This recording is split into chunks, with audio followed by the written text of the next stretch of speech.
point where Russia has come, invaded with thousands of troops, with missiles, with tanks. This is no longer the question of some rebel separatists. This is a direct invasion by Russia, and we must recognize it at that. When I read some of the headlines back at home that suggest that rebels are advancing in different parts of eastern Ukraine, it's not rebels, it's Russian soldiers.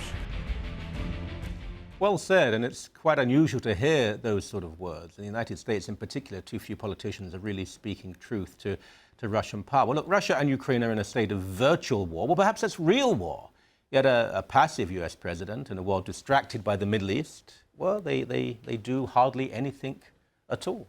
Arena producer Marta Czurylowicz joins us to discuss the issue. You notice how many people are of Ukrainian descent when issues like this arise and how much it means to you. But it shouldn't mean so much to all of us because Russia is a superpower which wants to be larger and expand. And the Russians have effectively invaded Ukraine. It will be as if the United States had invaded Canada, but we're not doing anything about it. No, and this really did put Ukraine on the map. Like you were saying, maybe 2 years ago, nobody could even tell you where Ukraine was on the map. I think it's a really serious issue. And like the senator just said, that people... I mean, Putin did invade Ukraine. It's pretty much a war. So, yeah. From a sort of a gut, a visceral level, I suppose, in your heart, explain to people what it means. If you're part of the Ukrainian diaspora, the country that fought for freedom for so long gains its freedom. It's a democratic nation, a secular nation, believes in pluralism and tolerance. An invasion has taken place. The President of the United States of America, and he's not alone in this, I'm not singling him, even Canada hasn't done very much. Britain and France, or France and Germany have done nothing at all. In fact, they're probably pro-Moscow. It must really be very painful to you that people are not standing up and saying, no, you can't do this. Well, yes, a lot of people from Ukrainian descent are trying, like the diaspora in Toronto, in all of Canada, in the States even, are trying to push people to put really boots on the ground. It's more of actual action and less verbal sanctions. It's just words, and at this point we need to see action. We need to see our troops there, Canadian troops helping out. You really want Canadian troops to be in Ukraine and Russia? Well, I think that people need to be stepping up more than just verbally telling Putin. He's laughing in our face pretty much. He basically put some sanctions against Harper and Obama and Merkel it was Vladivostok, and it was a duty-free store. And he basically laughed and said, you can't come here and buy anything from our duty-free. That's what he thinks of our sanctions. It's a direct slap in the face to us. And, yeah. Thousands of people have died. I mean, I want viewers to think about that number. Not hundreds, thousands of people. Beyond airliners that have been shot down, troops who have died, civilians who have died. A huge number of people, far more, by the way, than have died in most of the conflicts we've become very angry about.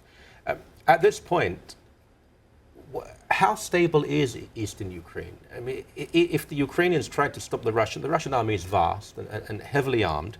Surely that Ukraine couldn't actually. I mean, Putin has boasted. He said, I can be in Kiev in 2 weeks. He said this.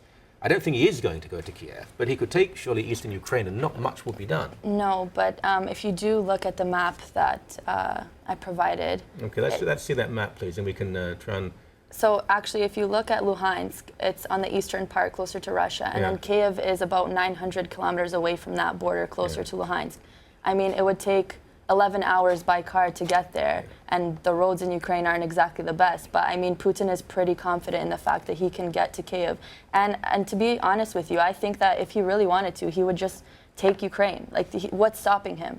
Nothing. This is just a game for him. I think he's laughing in everyone's faces with these sanctions. He just captured Mariupol. They're going to go along that coastline, like I showed in that map there. They're going to go along the coastline. They have all the cities, major cities, on the Sea of Azov right now.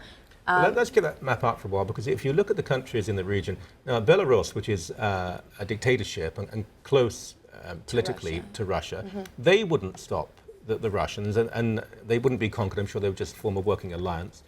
Romania, there's no military power there really. Poland, then Europe would have to intervene, but I don't think he would move into Poland. But there are so many countries that are threatened, and I believe what Putin wants to do is to create just a fact on the ground, to say we've got to this place now, we're not going any further. I don't think he wants all of Ukraine. I don't think he'd do that. I think he's going to say this part belongs to us now, and we'll give it a certain autonomy, and now we move on. Well, and I think the world probably would forget. Well, that's essentially what happened with Crimea. He just took that territory, and no one's doing anything about it. And he's going to further creep into Ukraine. He's going to take that eastern front. He's going to pretty much landlock Ukraine. I mean, that's the only thing I can think of right now that he wants to do, because then he'll have all of the port cities. I mean, I think Odessa's next. The Black Sea is right there. He has Crimea, and he'll just create a little land route to Crimea from the east, and that's what's going to happen. And I mean, people should be afraid. Poland should be scared. Romania should be scared. Poland is part of NATO. That's when they're going to have to start doing something when that happens. Well, that's why I don't think he would go any further. The Baltic states as well have large Russian minorities and some who have grievances, and to a degree they're partly valid.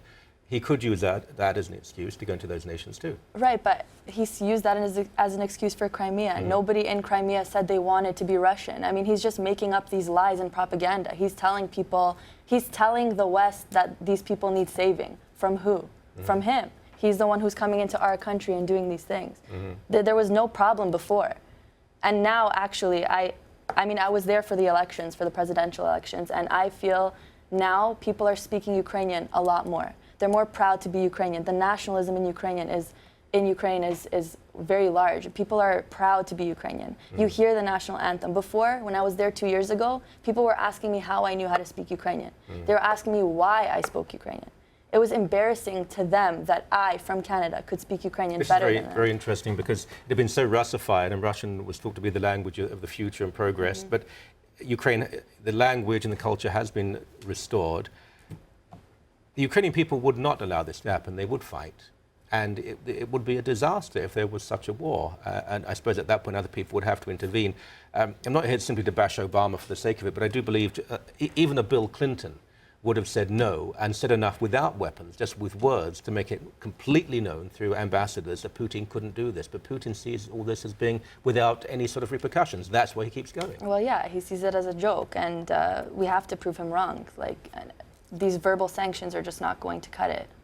And France and Germany in particular should be absolutely ashamed of the way they've behaved, because with those two countries, they have been pro-Russian, not even indifferent, or in the middle, they've been pro-Russian on this. Yeah. We will continue to cover this story. It's very important. It must not be forgotten. Thank you very much indeed. Thank you.